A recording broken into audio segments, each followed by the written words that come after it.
Hola, estimados y estimadas, espero que se encuentren muy bien. En esta oportunidad les vengo a presentar en esta microcápsula de aprendizaje una parte del tema de los aminoácidos que estamos revisando en este primer microtaller sobre la bioquímica del agua y proteínas. En el microtaller pasado estuvimos conversando sobre los aminoácidos, la clasificación de estos aminoácidos y algunas propiedades de estos aminoácidos. Sin embargo, aún nos faltan detallar algunos aspectos importantes de otras propiedades que a nivel de célula, a nivel de nuestro metabolismo humano y a nivel de todas las funciones que los aminoácidos pueden realizar cuando están de manera aislada o formando parte de estructuras más complejas como las proteínas, estas propiedades son muy importantes que nosotros la podamos revisar. Es por ello que en esta microcápsula vamos a hablar sobre las propiedades de los aminoácidos.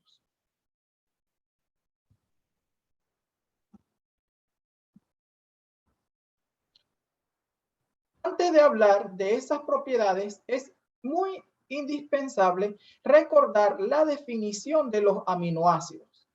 Y ya nosotros establecimos estas moléculas, estas biomoléculas llamadas aminoácidos no son más que un conjunto de compuestos orgánicos.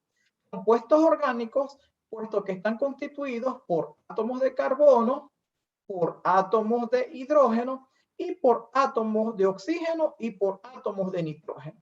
Los aminoácidos son constituyentes de péptidos y de proteínas. Y vimos que la estructura general de un aminoácido es que en el carbono que les estoy señalando, este carbono es llamado carbono alfa. Este carbono alfa siempre va a tener unido el grupo carboxilo, el hidrógeno, el grupo amino y una cadena lateral que se llama R. Esta viene a ser la estructura general de un aminoácido. A excepción de un aminoácido que no tiene la cadena carbonada abierta como la estamos viendo acá, sino que la tiene cerrada como lo es la prolina. Entonces, esa fórmula general de un aminoácido, recuerden, carbono alfa es el carbono que está contiguo o consecutivo al grupo carboxilo o al grupo del ácido carboxílico, de ácido carboxílico. Entonces, como este es el grupo de ácido carboxílico, el carbono que le sigue, es decir, el carbono número 2, es llamado carbono alfa.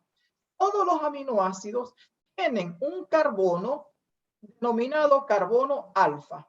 Alfa es la primera letra del alfabeto griego. Entonces, en ese carbono alfa que estamos viendo acá, fíjense que en ese carbono alfa siempre va a presentar el grupo carboxilo, el grupo hidrógeno, el grupo amino y una cadena lateral R. Recuerden que esa cadena lateral R cambia de acuerdo a los distintos aminoácidos que existen. Específicamente, los 20 aminoácidos proteicos de los 150 aminoácidos que se han identificado hasta este momento. Entonces, grupo carboxilo unido al carbono alfa, el grupo amino unido al carbono alfa, la cadena lateral R, que es distinta, como les había dicho, es distinta en cada uno de esos aminoácidos, y ese grupo R es el que va a determinar las propiedades físicas, químicas y biológicas de estos compuestos. ¿Cuáles son algunas de esas propiedades que pueden exhibir los aminoácidos? Los aminoácidos pueden actuar como sustancias anfotéricas, es decir, que un aminoácido, como tiene un grupo amino NH2 y como tiene un grupo carboxilo COOH, él puede actuar como un anfótero, o en otras palabras, se puede comportar como un ácido porque es capaz de dar los protones, es capaz de dar los iones, es capaz de dar los hidrógenos con carga positiva que se llaman iones hidróneos o también llamados protones. Y también pueden actuar como base porque ellos pueden ser aceptores de electrones. Entonces, obviamente, esta propiedad anfotérica de comportarse como un ácido o como una base va a depender del pH de la disolución o el pH del medio en el cual éste se encuentre. Recuerden que en nuestro cuerpo humano este puede estar en un medio intracelular, extracelular o también en un medio intersticial. Lo mismo aplica, considerando esos medios que son medios acuosos. Entonces, el carácter anfotérico de un aminoácido va a depender mucho del pH del medio, que si estamos hablando a nivel de laboratorio sería en una disolución, pero si estamos hablando a nivel de célula, ese sería nuestro sistema. Entonces, los aminoácidos, debido a esta propiedad de poder comportarse como sustancias ácidas, como sustancias básicas, ellos pueden contribuir a controlar los valores de pH y por lo tanto ellos pueden actuar como sustancias que contribuyen a mantener esos valores de pH regulados. A esas sustancias se le llaman sustancias que tienen un efecto tampón o también llamado efecto amortiguador o también llamado efecto buffer.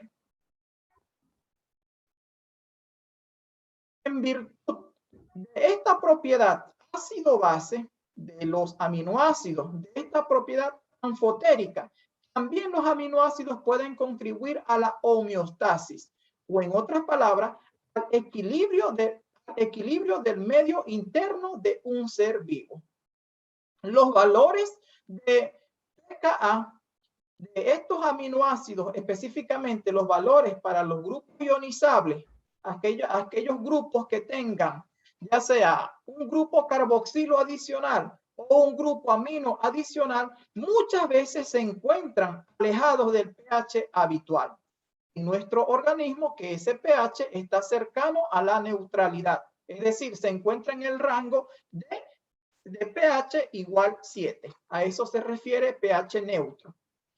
Entonces, a excepción de un aminoácido muy importante que se llama histidina, que es un aminoácido básico en el cual uno de los nitrógenos del núcleo imidazol puede capturar protón. Entonces, si nosotros vemos el valor de pKa de ese grupo, tiene un valor de 6. El valor de pKa de ese grupo ionizable, de ese grupo R, es igual a pKa 6. Entonces, la histidina es el único aminoácido que puede actuar como amortiguador al pH fisiológico. Entonces, fíjense, acá tenemos la estructura de la histidina. Nosotros podemos ver cómo acá tenemos el carbono alfa, que sería este carbono que nosotros estamos viendo acá.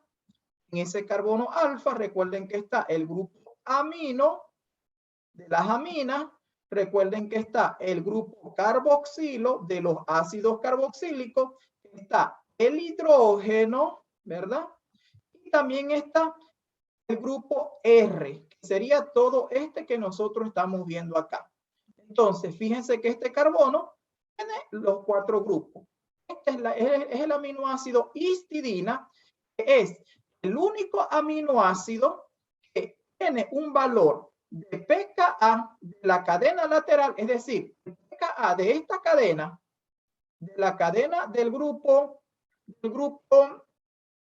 imidazol, tiene un pKa igual a 6. Esos valores de pKa, recuerden que son valores que ya están tabulados. Entonces, hay una tabla donde están todos los valores de pKa.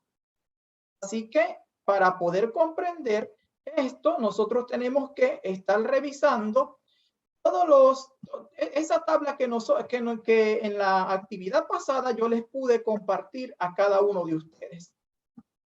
Bien, entonces, fíjense que la histidina es el único aminoácido, vuelvo y repito, que a pH fisiológico puede tener efecto tampón o efecto amortiguador. Entonces, nosotros podemos ver cómo, por ejemplo, cuando la histidina se encuentra en nuestra célula, ¿verdad? Se encuentra en forma suiteriónica. Ya en el microtaller pasado nosotros dijimos que suiterión es una sustancia que tiene carga negativa y carga positiva. Entonces, como hay una carga negativa y una carga positiva, la carga total de esta molécula es una carga igual cero. Por lo tanto, es una molécula neutra. A pesar de tener carga, cuando hacemos la suma algebraica de estas dos cargas, tanto la carga negativa como la carga positiva, me da igual cero. Entonces, esto se le llama suiterión. Y recuerden que de esta forma es que se encuentran los aminoácidos en nuestras células. Entonces, uno de esos grupos básicos, específicamente este átomo de nitrógeno que tenemos en el grupo R, recuerden que todo este grupo que está sombreado de color verde, es este mismo grupo que está acá. Entonces, él es capaz de aceptar un protón. Entonces, como es capaz de aceptar un protón, este se está comportando en esta parte se estaría comportando como una especie que es capaz de sustraer carga positiva, o en este caso de aceptar iones hidrógenos. Entonces, las sustancias que tienen la capacidad de sustraer protones, según la teoría ácido-base de Bronsted y Lowy, a esto se le llaman bases. Por lo tanto, este nitrógeno está actuando como una base de Bronsted-Lowry. Entonces, como él está sustrayendo protón, fíjense que queda el nitrógeno protonado. En nuestro medio celular, a nivel de célula, nosotros tenemos mucha concentración de iones hidrógenos. ¿Por qué digo que tenemos concentración? ¿Por qué digo que tenemos iones hidrógenos? Porque constantemente a nivel metabólico se están produciendo sustancias que se pueden ionizar en medio acuoso y por lo tanto generar iones hidrógenos. Y el cuerpo humano necesita un mecanismo para poder contrarrestar la gran concentración de iones hidrógenos que posee. Y ese mecanismo no es más que el efecto tampón o el efecto amortiguador. En ese efecto, los aminoácidos contribuyen a comportarse como sustancias que permiten controlar el pH. Y específicamente, vuelvo y repito, la histidina, a pH fisiológico, actúa muy bien como amortiguador.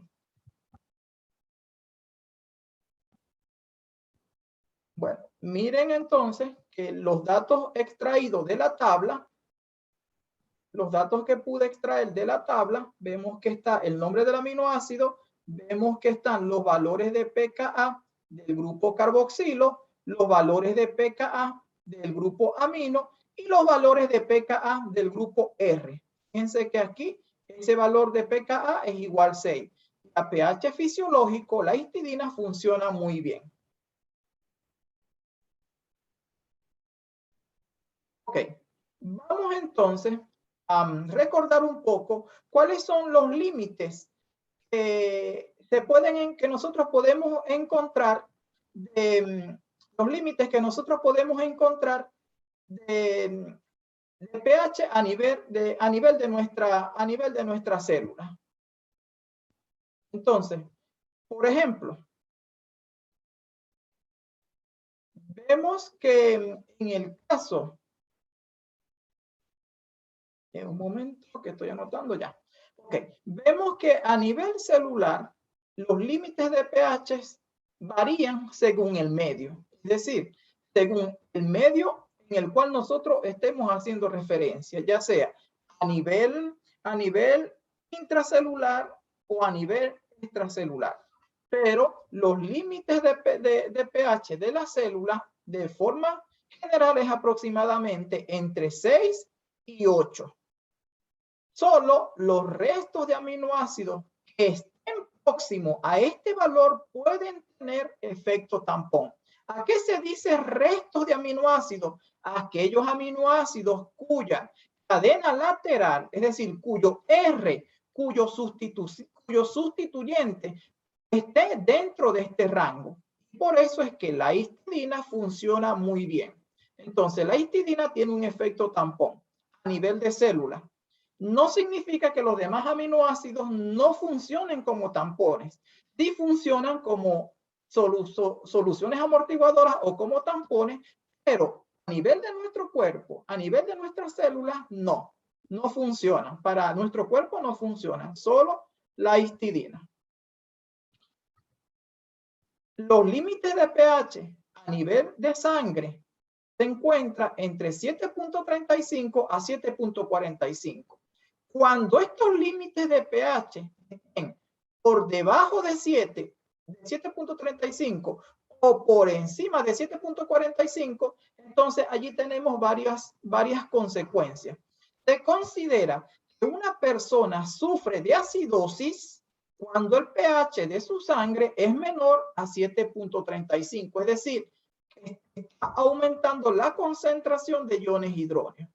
Mientras que sufre alcalosis cuando el valor de pH de su sangre es superior o es mayor a los 7.45. ¿Qué significa en este rango? Que cuando está mayor a 7.45, la concentración de iones hidrógenos es muy baja. O en otras palabras, la concentración de iones hidroxilo, de iones OH negativo, es mayor.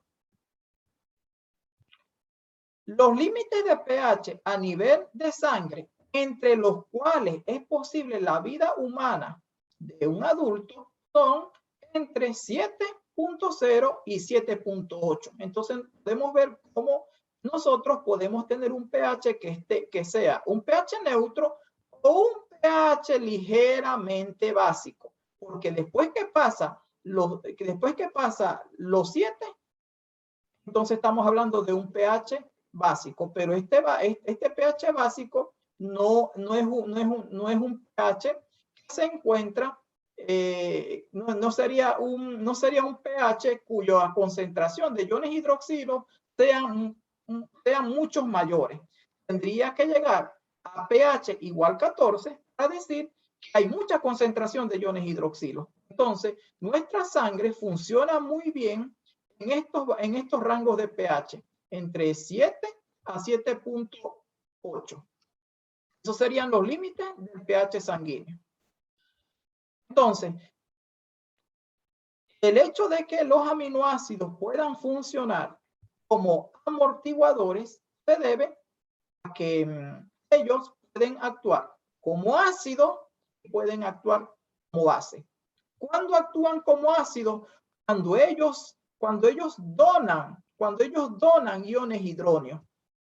¿Cuándo actúan como base? Cuando ellos sustraen iones hidrógenos. ¿Cuándo se dona iones hidrógenos? Cuando existen protones que tengan carga parcial positiva. ¿Y cuándo actúa como una base? Cuando tenga carga negativa o tenga pares de electrones libres que puedan sustraer protones. A eso se debe el efecto amortiguador. Recuerden que una solución tampón o una solución buffer o una solución amortiguadora no es más que una mezcla de el ácido débil con su base conjugada, o si no, una mezcla o una disolución de la base débil con su ácido conjugado. A eso se le llama solución tampón porque debido a la presencia de esas sustancias en un mismo sistema, ellos pueden regular la concentración ya sea de los iones hidróneos o de los iones hidroxilo. Y los aminoácidos, como son compuestos anfotéricos, pueden tener este efecto tampón. Recuerden, a nivel de célula, para nosotros es muy importante la histidina, pero los demás aminoácidos, vuelvo y reitero, también tienen efecto tampón, pero no para nuestro caso, no para el caso de la célula a nivel de nuestro cuerpo. Entonces, hay varios sistemas buffer que son de importancia para nosotros. Hay un buffer que se llama bicarbonato, ácido carbónico. Y este es un sistema muy importante a nivel de sangre. Otro buffer importante o sistema amortiguador son los sistemas de fosfato. Tenemos específicamente el ácido fosfórico, cuya fórmula es H3PO4, pero como el ácido fosfórico, tiene 3 protones, le voy a colocar aquí la fórmula del ácido fosfórico H3PO4, porque es un sistema muy importante para nosotros, H3PO4. Él se puede disociar 3 veces, por lo tanto tendría 3 disociación. ¿Por qué 3 disociación? Porque tiene 3 protones que se pueden disociar, porque tiene H3. Pero de esas 3 disociaciones, nos interesan es la disociación número 2. ¿Por qué? Porque el valor de pKa es cercano al valor del sistema fisiológico que nosotros tenemos en nuestro cuerpo. Es decir, sería un valor de pKa cercano, muy cercano a 6. Entonces, es muy importante este sistema amortiguador a nivel de nuestro cuerpo.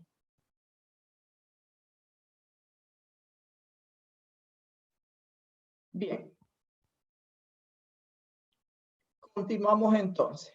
Otro buffer muy importante para los seres vivos son los buffers de proteínas. Ya más adelante nosotros vamos a ver qué son las proteínas.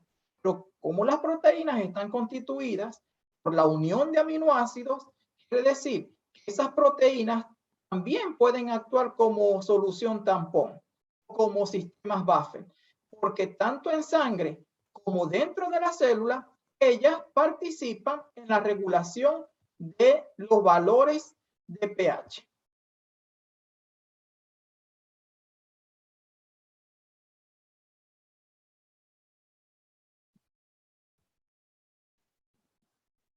En cuanto a los buffers sanguíneos, la sangre cuenta con al menos 3 sistemas amortiguadores. Tenemos el sistema amortiguador ácido carbónico, bicarbonato. Recuerden que esta sería el ácido débil y esta sería su base conjugada. Eso es que es una solución tampón. Tenemos este sistema importante en nuestra sangre. Otro sistema importante a nivel sanguíneo, otro sistema buffer, es el sistema difosfato monofosfato. Ya también lo había dicho, proviene del ácido fosfórico, del H3PO4. Recuerden, nos interesa es la segunda disociación. Sería difosfato monofosfato. Entonces sería el ácido débil, su base conjugada. Tenemos las proteínas que también se van a comportar como ácido débil, porque como el nitrógeno aquí tiene iones hidróneos, se comportaría primero como un ácido débil, y esta sería dentro de la misma estructura de una proteína está el grupo carboxilo, que sería su base conjugada. Entonces recuerden que un buffer siempre va a estar constituido ya sea por un ácido débil y su base conjugada, o por una base débil y su ácido conjugado. Entonces, estos sistemas los usa la sangre para poder regular la concentración de iones hidróneos. Recuerden, esa concentración de iones hidróneos a nivel de célula puede provenir del metabolismo, porque cuando se realizan procesos metabólicos, allí hay desprendimiento de sustancias. Por ejemplo, en la respiración celular se desprende dióxido de carbono como subproducto, y recuerden que en nuestra célula abunda el agua. Por lo tanto, hay un medio acuoso. Y ese dióxido de carbono, ese CO2, reacciona con el agua y forma ácido carbónico. H2CO3 sería el ácido carbónico. Entonces, este ácido carbónico se puede disociar, puede aportar iones hidróneos. Además, cuando ocurre la síntesis de proteínas, también allí se está aportando iones hidróneos. Cuando ocurre la síntesis de lípidos, allí también se están formando en muchas veces ácidos grasos que también se pueden disociar y aportar iones hidróneos al medio. Por lo tanto, nuestro cuerpo tiene que tratar de regular esa concentración de iones hidróneos. ¿Y cómo lo hace? A través de los sistemas amortiguadores. Vimos en estos dos últimos PPT. Bien, entonces, de todos los aminoácidos, contextualizando un poco en los aminoácidos, el único que tiene, según su cadena lateral R, un pKa que puede funcionar como amortiguador, es la histidina. ¿Por qué? Porque el pKa de la cadena lateral es igual a 6. Los demás, a nivel de célula, a nivel de nuestra célula, a nivel de nuestro pH, no nos funcionan como amortiguadores. Pero en otros sistemas diferentes, las células sí pueden funcionar como sustancias amortiguadoras. Entonces, en una disolución acuosa, cuando hablo de disolución, recuerden que es una mezcla de soluto con solvente. A pH neutro, los aminoácidos forman iones dipolares. Esos iones dipolares se le llaman zwitterion. Recuerden que zwitterion es un término alemán que hace referencia a híbrido. Y también se le puede llamar anfolito o anfótero. Recuerden, estas sustancias que se llaman anfolito o anfótero son sustancias que pueden actuar como ácidos y como bases.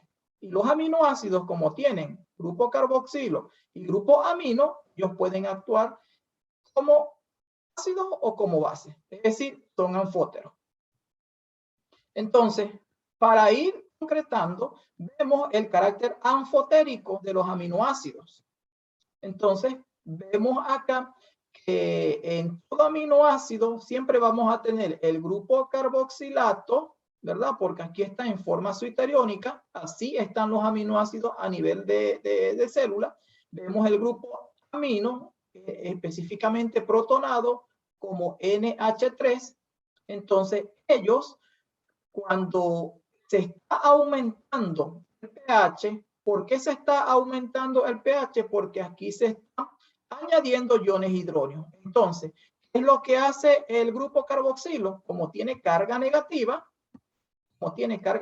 él es capaz de sustraer esos protones. Y aquí estamos hablando de una reacción ácido-base.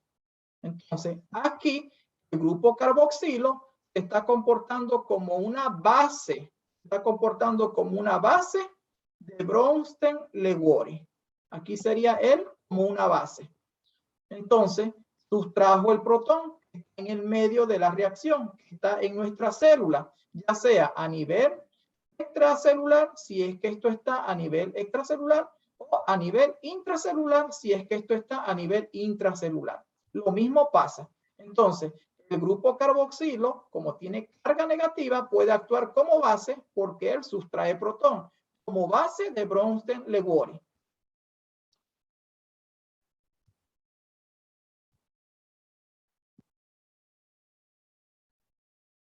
Bien.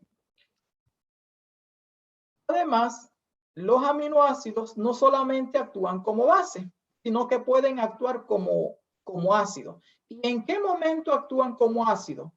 Cuando en el medio de reacción existen iones hidróneos estos aumentan el pH. Cuando ellos aumentan el pH, como esto tiene carga negativa, él es capaz de sustraer los protones que están en el grupo NH3. Entonces sustrae un protón y se forma una molécula de agua, porque el OH más el hidrógeno o los iones hidróneos, un ion hidróneo que sustrajo de acá, forma la molécula de agua. Entonces vemos como en este aspecto el aminoácido se está comportando como un ácido. ¿Por qué se está comportando como un ácido de Bronsted-Lewis? Porque él está donando protones, él está donando estos protones. Entonces, como donó los protones, el grupo hidroxilo los sustrajo. Entonces vemos que a nivel celular, los aminoácidos pueden comportarse como base y como ácido. Por eso es que se llama sustancias anfotéricas. Y aquí están regulando el pH, porque recuerden que aquí, como hay muchos iones hidróneos, quiere decir que el pH, aquí el pH está aumentando, la concentración de iones hidróneos aquí está aumentando.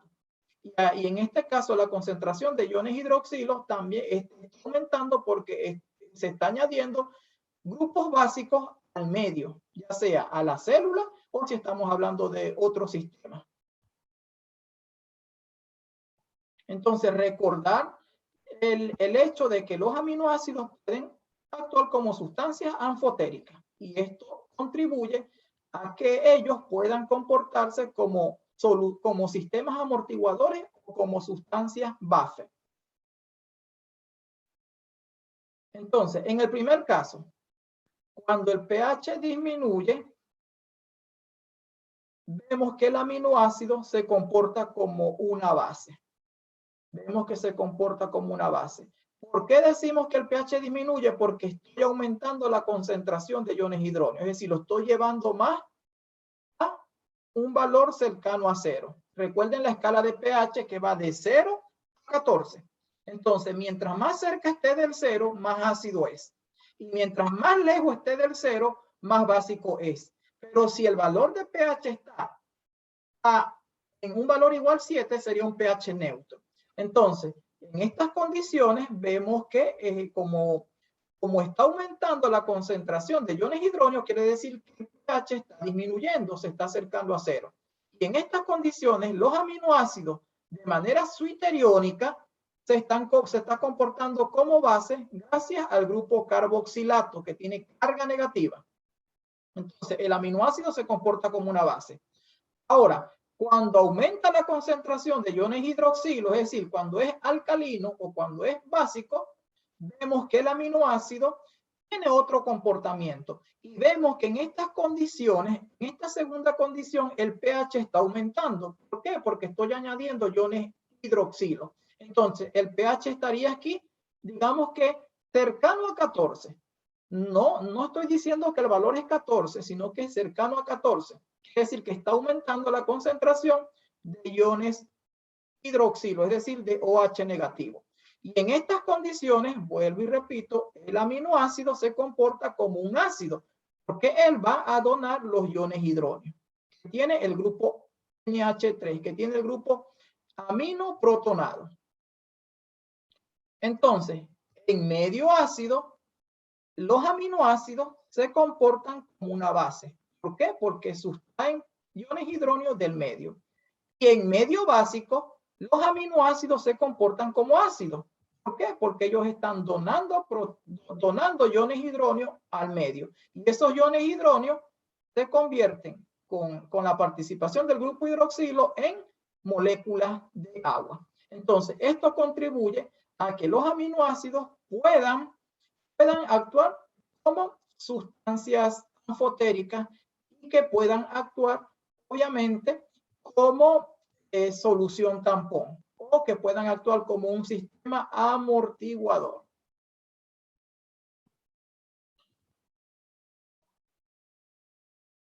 Bien, continuamos entonces.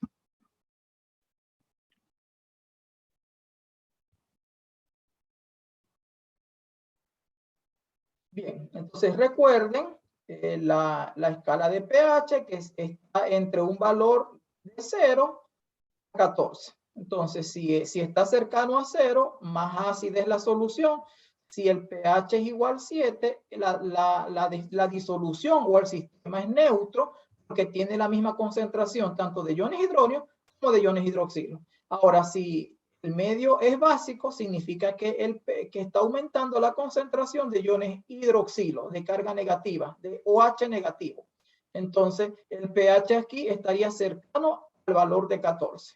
Es decir, puede ser 8, 9, 10, 11, 12, 13, 14, cuando hay iones hidroxilo. ¿Qué va a depender que se acerque a 14? De la cantidad de iones hidroxilo que existe en el medio. Entonces, la célula tiene que emplear sistemas para poder controlar estos cambios bruscos de pH. De tal manera que cuando aumenta la concentración de iones hidronio o aumenta la concentración de iones hidroxilo, el cambio no sea muy brusco. Y para ello emplea todos estos sistemas amortiguadores que les expliqué anteriormente. Recuerden que un sistema amortiguador siempre busca regular los cambios de pH. El cambio no significa que el pH se va a mantener constante, sino que esos valores de pH, cuando cambian, no cambian mucho, no es brusco el cambio. Es decir, si el pH es igual a 6, puede que el pH varíe a 6.1 o a 6.2 o a 5.9, pero no va a variar en un rango tan amplio como, por ejemplo, que el pH inicial sea 6 y que pase directamente a 8, que pase a 1. De eso se encargan los sistemas amortiguadores, de mantenerlo en un rango, de mantener un equilibrio, el equilibrio ácido-base.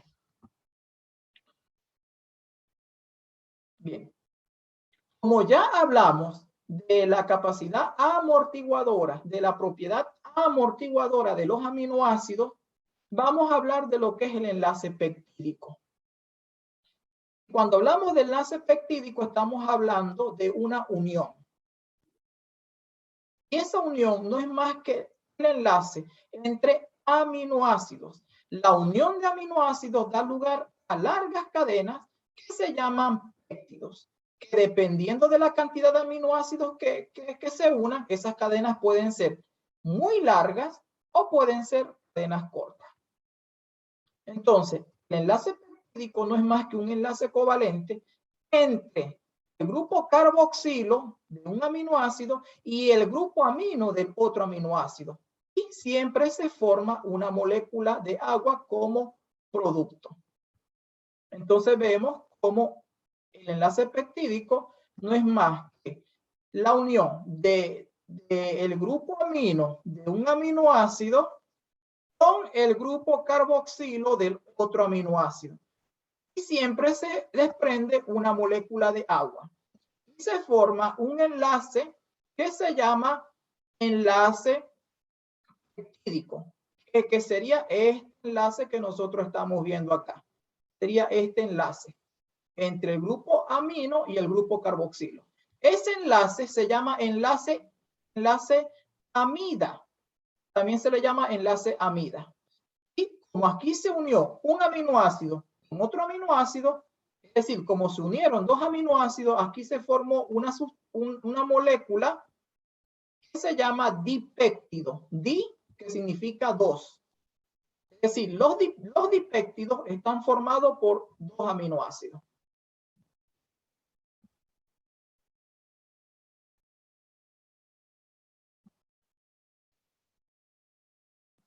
Bien.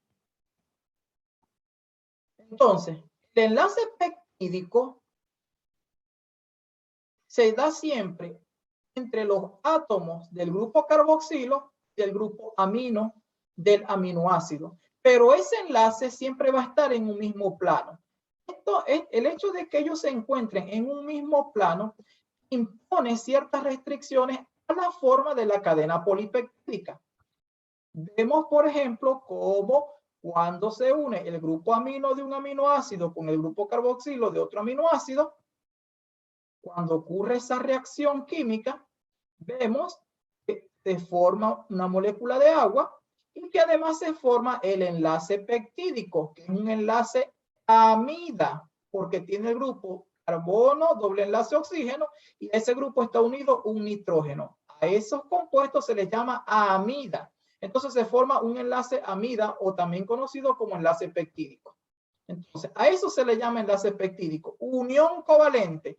¿Por qué es covalente? Porque se están compartiendo los electrones. Hay compartición de electrones. Enlaces covalentes. Entonces, si nosotros hacemos la proyección de la molécula y vemos cómo está el enlace peptídico, vemos que siempre va a estar en el mismo plano. Fíjense que en este modelo de bolas y varillas, si yo colocara una hoja, todo lo que está de la misma forma como esta hoja, son átomos que se encuentran en el plano específicamente de ese papel, de esa hoja que estoy utilizando. Entonces, siempre el enlace carbono-nitrógeno, es decir, el enlace peptídico, siempre se sitúa en el mismo plano.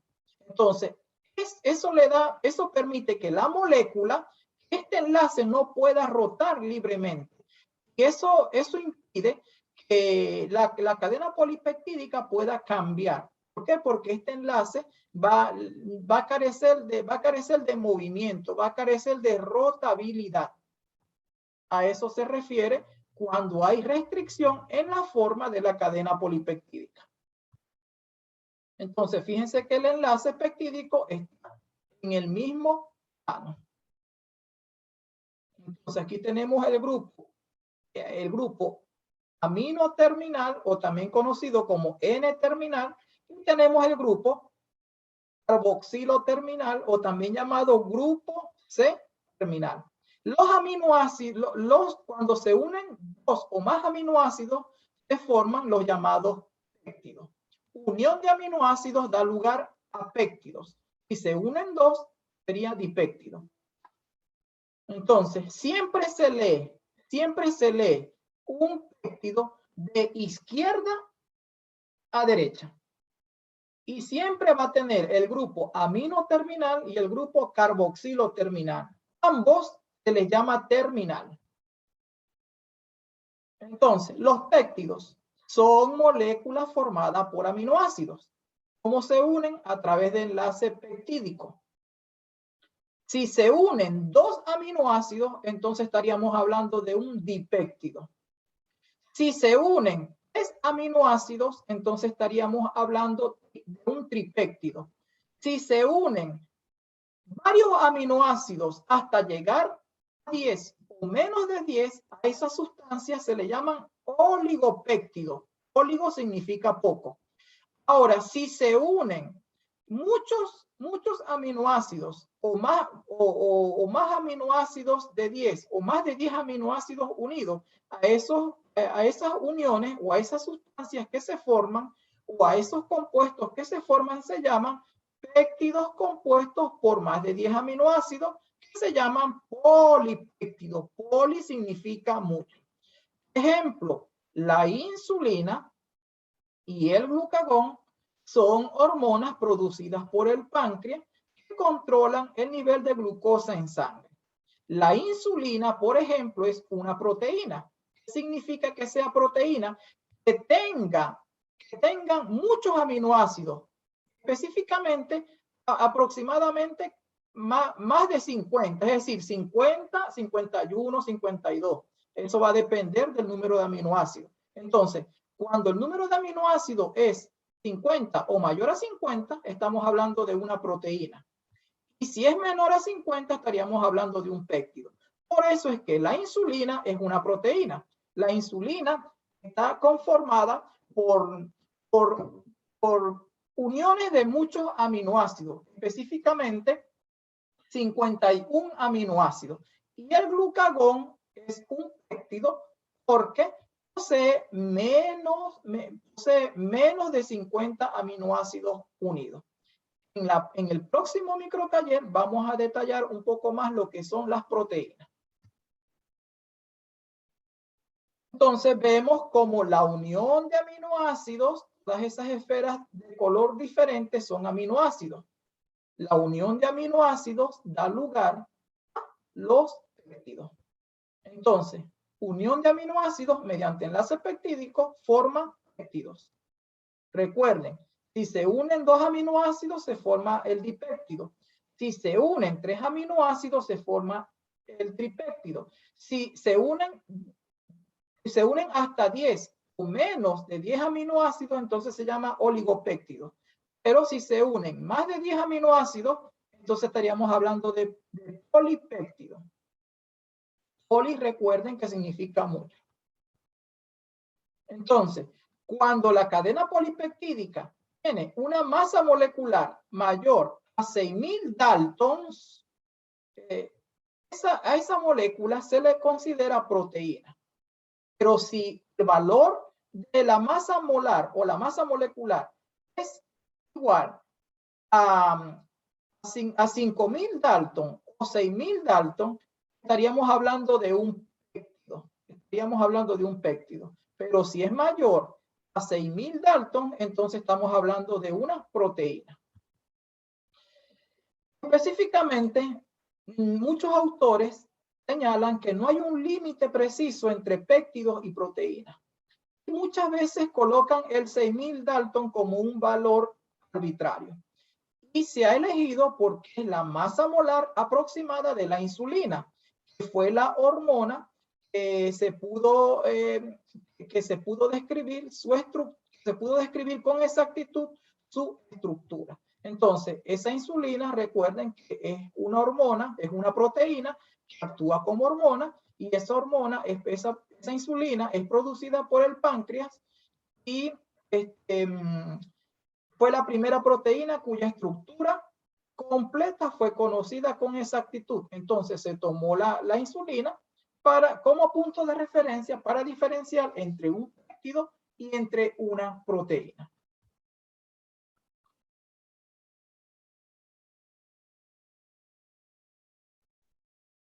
Bien, entonces vemos cómo la unión de aminoácidos da lugar a una cadena que se llama cadena polipeptídica. Y siempre la lectura va a ser de izquierda a derecha. Siempre la lectura va a ser desde el extremo N-terminal hacia el otro extremo, carbono o carboxilo terminal.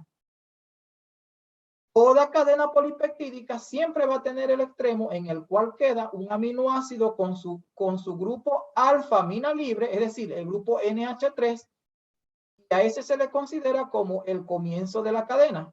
Se le llama amino terminal o N-terminal. Se lee de izquierda a derecha y se considera el inicio de la cadena la parte por donde está el grupo amino libre. La otra punta, que sería este extremo, posee un grupo carboxilo libre unido al carbono alfa. Y ese es el extremo final. A eso se le llama carboxilo terminal o C-terminal. Los aminoácidos, una vez que están integrando las cadenas, las unidades que forman el polímero son denominados restos o residuos de aminoácidos. A eso se refieren cuando ustedes escuchen el término residuos de aminoácidos, están haciendo referencia a que esos aminoácidos ya fueron integrados en cadenas, en la cadena polipeptídica, y que ya están formando parte de ese péptido o de ese polímero natural, que en este caso pueden ser las proteínas o pueden ser los mismos péptidos. Pero se le llama residuo. Hay una manera de nosotros poder nombrar los péptidos. Por ejemplo, hay autores que señalan que nosotros podemos colocar el nombre de cada aminoácido terminado en -il separado por un guión. Por ejemplo, este péptido esta es la estructura de un péptido donde se unió la alanina, la glicina, la tirosina, la glutamina, la valina y la serina. Entonces, como se unieron todos estos aminoácidos y formaron esta cadena polipeptídica, el nombre del péptido sería alanil, glicil, tirosil, glutamil, valil Serina. El último aminoácido se nombra tal cual como nosotros sabemos ya el nombre de los aminoácidos. Y muchas veces también se emplea la nomenclatura de una sola letra. La A de alanina, la G de glicina, la Y de tirosina, la Q de glutamina, la B de valina y la S de serina. Recuerden que esta es la nomenclatura de una sola letra. Entonces, estas son las dos maneras que nosotros podemos emplear para darle el nombre a un péptido. Recuerden, el extremo amino libre se llama amino terminal y el extremo carboxilo libre se llama carboxilo terminal. Entonces, si aquí se unió 1, 2, 3, 4, 5, 6 aminoácidos, entonces estamos hablando de un hexapéptido. ¿Por qué? Porque se unieron 6 aminoácidos. Los aminoácidos pueden ser iguales o distintos. Entonces, ¿cómo se nombra un péptido? Se nombra siguiendo el orden de los restos de aminoácidos integrantes a partir del que posee el grupo alfamina libre. Es decir, de izquierda a derecha, pero siempre mirando que el grupo amino esté libre. Entonces, siempre nombrando el primero de ellos, que está a la izquierda. Entonces, aquí vemos que el primero de ellos es el aminoácido alanina. Después viene la glicina. Después viene la glutamina. Después viene la valina. Después viene después de último vendría la serina. Por eso es que estamos hablando de este péptido. Este es un ejemplo de cómo darle el nombre a los péptidos. Los residuos de aminoácidos siempre se indican por la raíz de su nombre seguido por el sufijo -il. ¿Por qué se dice -il? Porque se consideran que ellos, como si ellos fuesen sustituyentes, como si ellos fuesen radicales de una cadena carbonada principal. El último residuo, es decir, el último aminoácido con el grupo carboxilo libre, se menciona con su nombre completo. Por ejemplo, como aquí el último del extremo carboxilo terminal es la serina, se llama serina. Pero si fuese valina, entonces terminaría en valina. Y así con cada uno de los respectivos aminoácidos que integran el péptido. Los péptidos tienen muchas aplicaciones a nivel biológico. Los péptidos muchas veces actúan como sustancias constituyentes del sistema nervioso. Incluso se han identificado péptidos a nivel del sistema nervioso central, específicamente un grupo llamado cefalinas. Los péptidos también pueden actuar como hormonas. Los péptidos también pueden actuar como sustancias que nos protegen contra las enfermedades, es decir, pueden ser sustancias que actúan en el sistema inmune, pero sin embargo, les voy a colocar acá una tabla donde hay algunos péptidos de importancia biológica, específicamente la función de péptidos como hormonas. Entonces vemos algunas hormonas. Vemos, por ejemplo, que aquí les estoy colocando el nombre, les estoy colocando el número de aminoácidos que posee y la función. Ejemplo, un péptido cuya función es una hormona de tipo peptídica, es la vasopresina. Esta vasopresina está constituida por 9 aminoácidos. Y la función que tiene este péptido es la regulación del balance hídrico. Otro péptido de importancia biológica que también actúa como hormona, por ejemplo, es el glucagón. El glucagón está constituido por 29 aminoácidos y su efecto es hiperglucemiante. Otro péptido, por ejemplo, es la secretina. Esta secretina está constituida por 27 aminoácidos y la función es estimular la secreción del jugo pancreático. Entonces vemos cómo los péptidos tienen una función muy importante hormonal, por lo tanto son segregados y actúan con nuestro sistema endocrino. Entonces vemos que los péptidos tienen mucha aplicación.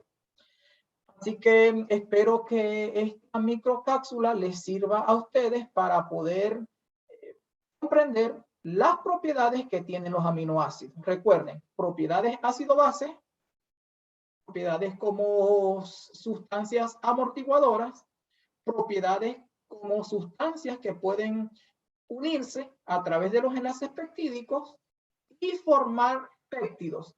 Y obviamente también formar proteínas. En el próximo microtaller vamos a detallar más estas biomoléculas constituidas por aminoácidos que tienen largas cadenas polipeptídicas que se llaman proteínas.